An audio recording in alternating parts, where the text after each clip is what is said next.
RV भैया आऊ आदी बघा आता खेळायला लागलेले आहेत मातीमध्ये.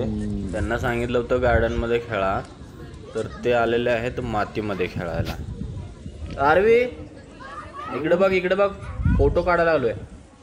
तर सगळ्यात फेवरेट ह्यांचा स्पॉट आहे मातीत खेळण्याचा. गार्डनमध्ये खेळायला सोडल्यानंतर हे मातीमध्ये जाऊन खेळतात. आज मला वाटतं की सर्वच जण आहेत, म्हणजे आऊ आलेले आहे, आदिराज आले तेव्हा दोघं जण खेळायला आले.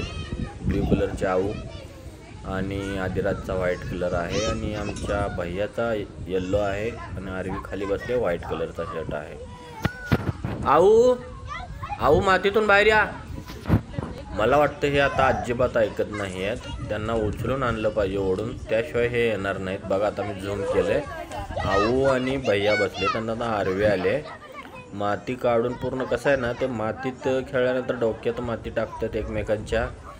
आऊ आऊची मस्ती बघा ना, आऊची मस्ती बघा, बघा ती कशी करते. आऊ आऊ इकडे इकडे, नाही म्हणते, नाही म्हणते बघा, इकडे इकडे इकडे. हा या या या बघू, डोळ्यात गेले का आऊ?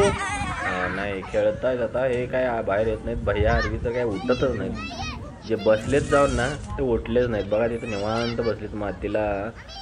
एकमेकांच्या अंगावर टाकल्यानंतर काय होतं, ते डोक्यात आणि कानात जाते आणि डोळ्यात पण जाते, त्याच्यामुळे ह्यांना काही कळत नाही. एकदा काय झालं, माती अशीच गेली होती आणि त्याच्यानंतर आजारी पडला होता भैया, त्याच्यामुळे आम्ही मातीत खेळू देत नाही. तरी पण हे जबरदस्तीनं जातात मुलं.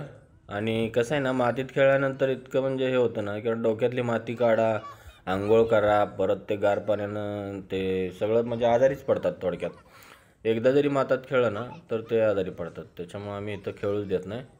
तरी पण बघा ना आता ते किती गुंग आहेत, त्यांना आता ते असं येत नाहीत, डायरेक्ट त्यांना जायचं, उचलायचं आणि मग बाहेर काढायचं जबरदस्तीनं, तरच हे बाहेर येतात, अजिबात येत नाही.